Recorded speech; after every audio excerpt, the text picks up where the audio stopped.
And I'm here to talk to you about some of the questions I've been getting all over social media. I just recently did a trip to India, got together with Urs, and it was awesome. We were able to show a back workout with Urs, and it was great. Definitely want to get him out to my gym here because he said that he wanted to try out some of the equipment, the Panada equipment here. Love to be able to put him through a workout here. And the cool thing about it is that I can do that. And many people think that they're like, wait a minute, I thought you were retired. Guys, this has nothing to do with my coaching. This has to do with just training people. And I never said I'm going to stop training people. I just said that the elite Olympia coaching and what's involved. And again, many of you don't know what's involved with that. And I'm going to touch on it a little bit. The constant updates that I require from my athletes is daily updates. I need your weight. Lots of times they'll send me pictures, sometimes even twice a day as we get closer to the show. And so I'm constantly on. And that means that it's really hard for me to be present. During the summer, going into an October prep, all of that time, I really want to spend time with my family, my son, who's now 11 years old. He's going to be 12 coming up. I want to be able to do that. And lots of times I'm constantly thinking in the background, it's like a hum, you know, I call it like a war drum that's going on during prep. But during workouts, I never said I'm going to stop training people. I just said I can't do that high level Olympia prep because I shut everything off. I shut off so many parts of my family, parts of my business, everything, because I'm trying to stay super focused. And I've been doing it for over 30 years. And now the evolution to that is being able to work with many more people and getting in the gym, helping them, breaking down body parts, workouts, just even diet, supplements, talking about philosophies that I have in a much more open audience, because I'm not trying to just focus on 3 people trying to win the Olympia like I was in the past. So now with this evolution to my coaching, it's going to be information like this that I'm going to be able to share with you. It's going to a trade show and working with anybody that wants to be able to get together. If I've got the time and we can schedule it, be like, hey, you know, Urs wants to get together and do a workout. Great. If somebody else wants to get together and do a workout, awesome. And I want to be able to do more of those. I really had a good time working with Sean Clarita. We got some workouts in together last year, and it was great because I just love being able to work with different bodies. I mean, obviously, I've coached Jeremy in men's physique. I've coached Chris in classic. I've trained 212 guys, like Derek when he won the 212, but 202 with Kevin English. I've worked with many Olympia Open winners. But also, I just like different varying bodies, even if they're not elite Olympia level. And being able to do that for an hour and a half, 2 hours in the gym, and then turning it off is what I'm looking to do. And that's the evolution of me as a coach, is being able to give the information, help somebody out, shoot it so that I can share it with you all, and then be able to move on. But with my particular style of coaching, I want to have as much control over every single aspect of a bodybuilder's program. So are they making sure timing is done? Are they making sure that they're getting enough sodium? They're not doing too much sodium. Are they doing the right foods? They're not doing too much processed crap. Are they making sure that they're taking in everything else that's going to help their wellness? All of these things I hyper focus on, because you're only as strong as the weakest link in the chain. So that's how I think, and that's what's got me to where I'm at, and I have no in between. So therefore, that's why I really like going into what I'm doing now, and being able to get together with Urs doesn't mean I'm coaching Urs. It means that I can turn around and share information and give different perspective in a 2-hour training session, and I really enjoy it. So again, for all those that are like, are you in retirement? Are you out of retirement? I want to give a little better understanding to you all on where I sit in this quote unquote retirement phase. It's really an evolution phase of how I want to be able to share information with more athletes, with more of you on social, and with more of you on all my platforms. I can be able to create more programs on my FSD7 app. I'm doing more formulations for Evogen. I'm being able to do more meet and greets around the world, because that space in my head where I have to hyper focus is now been freed up, and I can add in much more creative into that. and I can be able to create different scenarios where I can share with the audience. I've got 4 or 5 million between all of my platforms. I think we're about to hit 1 million on YouTube. I got 2.8 million on Instagram, another 1.5 million on TikTok. I mean, you know, it's a lot of different people around the world that I like to share information with, as well as building out my app. So all of these things are happening. And then I'm also, again, going to be doing coaching, and I'm building my team on that. So that is coming up. A lot of people are asking me, when am I going to be able to do coaching? Well, that is something that is a process. Again, everyone who knows me knows that I do not like to rush these types of plans. I don't like to rush my formulations. I do not like to rush any aspect of anything I do. So measure twice, cut once, and this is what it's all about. So again, this was an amazing trip. I was able to get together with Urs, who's one of the best up there right now. And this also leads me to some questions that were on my YouTube and saying, where do I think he's going to place? Can he win the Olympia? Absolutely, he can win the Olympia.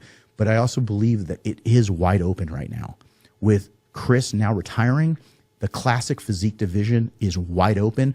And I feel like there's going to need to be Mike, Urs, I mean, even Wesley has to see if he can be able to reestablish himself in the top 3, because he hasn't been able to do that at the Olympia stage yet. He's won the Arnold Classic, but I think he needs to do a little bit of tweaking to be able to replicate what that success looked like on the Arnold Classic stage on the Olympia stage. And there's a lot of pressure, and people don't talk about the pressure enough. So I'm going to go ahead and share with you a little bit about what that feels like. When you have success, now you have expectations. So that pressure tends to build exponentially. So even good old Derek Lunsford, won won 212, turns around and he wins the Open. So much pressure. And people don't realize how much that affects you. Again, if anybody here who's listening to this or was watching this on YouTube or listening to it through one of the different platforms on the podcast stations, you're going to know how difficult it was if you ever competed before. Even if you've done a photo shoot and you try to peak for a photo shoot, how difficult that is. But even competing, because you're so fixated on that one moment.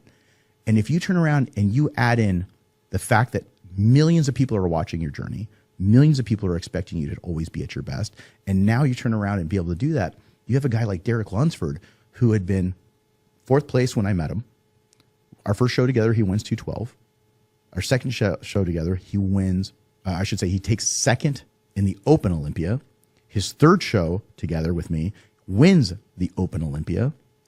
And then going into his 4th show together, pressure, tons of pressure, right? So what happens is he pulls the top 3 finish. Was he at his best? No. But I feel like him even going into the Arnold now, I think there's a lot of pressure off of him because the expectations now are lower and he can reset. And that makes a huge difference on how your physique is going to look when you get up on that stage. So my point being, when you have that pressure the night before and you don't sleep, it affects how you look. If you are going from meal to meal and you're stressing about your exact minute you're trying to peak in the back of your head, that affects how you look. If you're constantly just worried because you just have so much expectation from all your friends, your family, but again, being Mr. Olympia, that's going to affect how you look. That pressure is real. And so when someone like Wesley Visser, who had crazy expectation going into the Mr. Olympia competition after winning the Arnold, that's also, I'm sure, a lot to do with it. So when you look at it, there is a human aspect that you cannot turn around and make into a, hey, let me just put a program together and say A, B will equal C. You do have to deal with that pressure. So now I believe that with both of them, great examples, are the pressure's off and they can reset.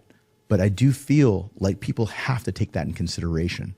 But going back into the Arnold Classic thoughts, because I do want to be able to mention some things about the Arnold Classic as well, you're going to have a good lineup because now Derek is doing the show. So I feel like it's going to be even more competitive. Not that it wasn't, but I do feel you have a prior Olympia winner, Derek Lunsford, who's going to go in there with less pressure. So I feel that's going to make a huge difference. So, and again, people are going to ask me, what about his coach? Do you know, obviously I know who he's working with. I know behind the scenes, everything that's going on in regards to like his mindset and his pressure and all of those things have been adjusted tremendously so that he can be able to focus wholeheartedly on the prep. And I think that's going to make a huge, huge difference. But so I do not think it's going to be a runaway show for Samson Dauda.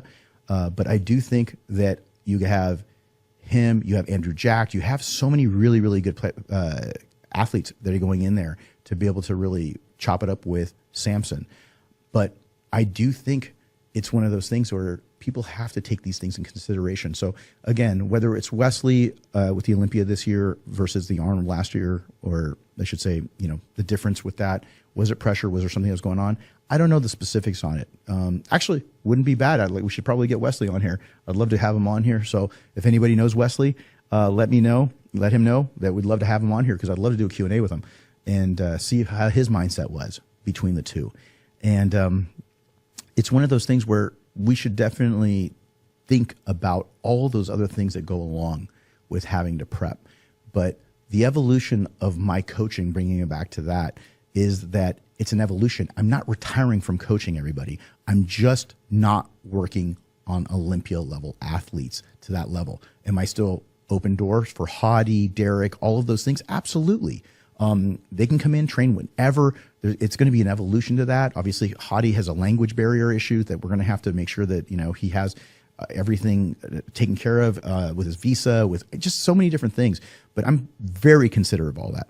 But just being able to not have to worry even right now, and I know Derek is in good hands, I can turn around and be able to give so much more compared to my prior years. So again, I'm looking forward to being able to give you guys way, way more content, being able to do many, many more things that I wasn't able to do because I just have a huge amount of weight off of my shoulders. Because again, that weight and that pressure, just like the athletes get, I've had build up with now 25 Olympia wins. Then it's 26, 27. At some point, like, what are you trying to do at 30? I mean, now it's about just really being able to give those pieces of information back to the people that helped me get to where I'm at, and that's all of you. So again, I thank you for your support for Evogen. I thank you for the support for those that are on my FSC7 app, and those that just really have been giving me such huge amounts of positive reinforcement, and with the toughest decision of my life, which is to quit elite level coaching. So again, when you say elite, it's the Olympia guys that I need to turn off the war drum.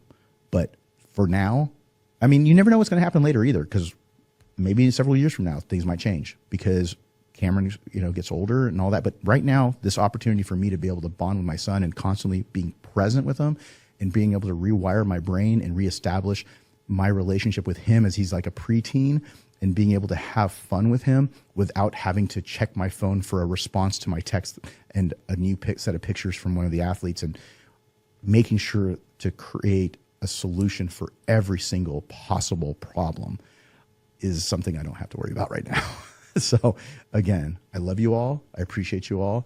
And hopefully that answers your questions regarding what I'm doing with myself and being a coach.